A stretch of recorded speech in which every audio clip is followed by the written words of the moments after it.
Hi friends, Prabhas నడుస్తున్న ఈ movie కల్కి 2898 ఏడి. మరి కల్కి మూవీకి సంబంధించి నిన్న స్క్రాప్ ఎపిసోడ్ 4 రిలీజ్ చేశారు. మరి ఎపిసోడ్ 4 ఎలా ఉంది, బాగుంది లేదంటే చాలా బాగుంది. ముఖ్యంగా వాళ్ళు 5ంటికి రిలీజ్ చేస్తామని చెప్పి 9ంటికి రిలీజ్ చేశారు. చేశారు కానీ లేటుగా.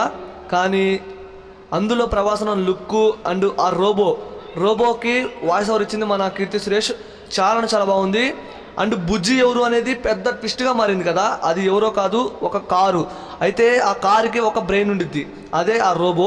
అండ్ ప్రభాస్ అది చాలా బెస్ట్ ఫ్రెండ్స్ అని క్లియర్గా అర్థమవుతుంది. అండ్ ప్రభాస్ మీదకి ఎక్కించుకోవటం, అండ్ తన కార్ని రెడీ చేయటం, తన బాడీని రెడీ చేయటం, ప్రభాస్ అన్నీ బాగా చూపించారు. ముఖ్యంగా ప్రభాస్ లుక్ అయితే అదిరిపోయింది ఫ్రెండ్స్. నాకైతే చాలా బాగుంది. అండ్ మే 22 ఆ కార్ని అయితే రివీల్ చేస్తున్నారు. అదే మన బుజ్జిని అయితే రివీల్ చేస్తున్నారు.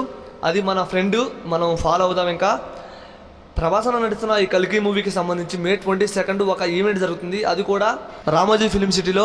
అండ్ మే 22 భైరవ అండ్ బుజ్జి వీళ్ళిద్దరిని చూడబోతున్నాం. అండ్ ఆ బుజ్జి ఏదైతే ఉందో కారు, అది మాత్రం వేరే లెవెల్లో ఉండబోతుంది. మనకి 1 సెకండ్ అలా చూపించకుండా చూపించడం జరిగింది. అండ్ అది మాత్రం చాలా బాగుంది. ఒక్కసారి బాగా అబ్జర్వ్ చేస్తే నెక్స్ట్ లెవెల్లో ఉండబోతుంది ఆ కారు మాత్రం. ఒక కారు కోసమే వాళ్ళు ఎంత కష్టపడుతున్నారంటే, మూవీ ఎంత కష్టపడ్డారో ఊహించుకోండి. మూవీ మాత్రం నెక్స్ట్ లెవెల్లో ఉంటుంది. జూన్ 27 కలుద్దాం మూవీ.